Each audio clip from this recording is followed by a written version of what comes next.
வணக்கம் நண்பர்களே. முயல்கள் மற்றும் தவளைகள் பற்றிய கதையை பார்ப்போம். காட்சி 1. முயல்களின் பயமான வாழ்க்கை. ஒரு அடர்ந்த காட்டில் பசுமையான மரங்களும் அடர்த்தியான புதர்களும் நிறைந்த இடத்தில் நிறைய முயல்கள் வாழ்ந்து வந்தன. அவை மிகவும் பயந்த சுபாவம் உடையவை. நீண்ட காதுகள் எப்போதும் சுற்றிலும் உள்ள சத்தங்களைக் கேட்டு விழிப்புடன் இருக்கும்.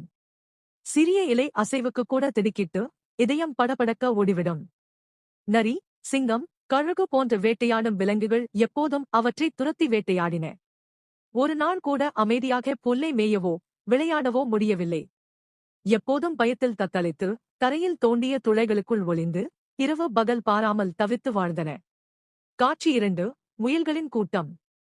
ஒரு நாள் மாலை பொழுதில் சூரிய ஒளி மெதுவாக மறையத் தொடங்கியபோது முயல்கள் அனைத்தும் ஒரு பெரிய பழமையான ஆலமரத்தடியில் கூடின. மரத்தின் அடியில் மென்மையான புல்வெளி இருந்தது. சுற்றிலும் அமைதியான காற்று வீசியது.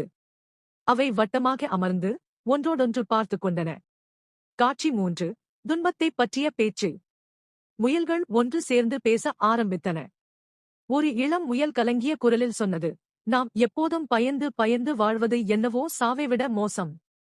இப்படி துன்பப்படுவதை விட இறந்து விடுவதே மேல். மற்ற முயல்களும் தலையை ஆட்டி ஒத்துக்கொண்டன. அவற்றின் கண்களில் கண்ணீர் துளித்தது.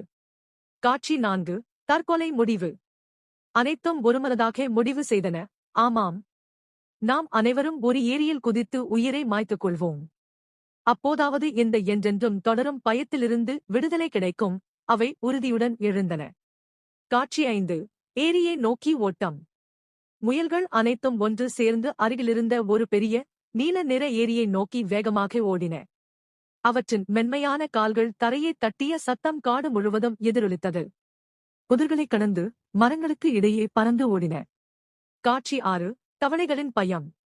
ஏரிக்கரையில் சேற்று நிறைந்த இடத்தில் அமர்ந்திருந்த ஒரு பெரிய கூட்டம் தவளைகள் அந்த பெரிய காலடி சத்தத்தை கேட்டு திடுக்கிட்டன.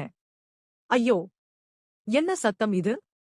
ஏதோ பெரிய வேட்டை விலங்கு வருகிறது என்று அலறி எடுத்துக்கொண்டு தவளைகள் அனைத்தும் ஒரே நேரத்தில் ஏரியில் குதித்து தண்ணீருக்குள் ஆழமாக ஒளிந்து கொண்டன.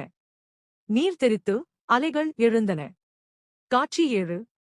முயல்களின் ஆச்சரியம். இந்த காட்சியை பார்த்த முயல்கள் திடீரென்று நின்று போயின. அவை வியப்புடன் ஒன்றையொன்று பார்த்துக் கொண்டன. ஏரிக்கரை அமைதியடைந்தது. காட்சி 8. புத்திசாலி முயலின் அறிவுரை. அப்போது ஒரு வயதான நரைத்த மீசை உடைய புத்திசாலி முயல் மெதுவாக முன்னால் வந்து சொன்னது, பாருங்கள் நண்பர்களே, இந்த தவளைகள் நம்மை பார்த்து இவ்வளவு பயந்து ஓடுகின்றன. நாம் அவற்றை விட வலிமையானவர்கள் என்பது தெரிகிறது. நம்மை விட இன்னும் பயந்து வாழ்பவர்கள் உலகில் இருக்கிறார்கள்.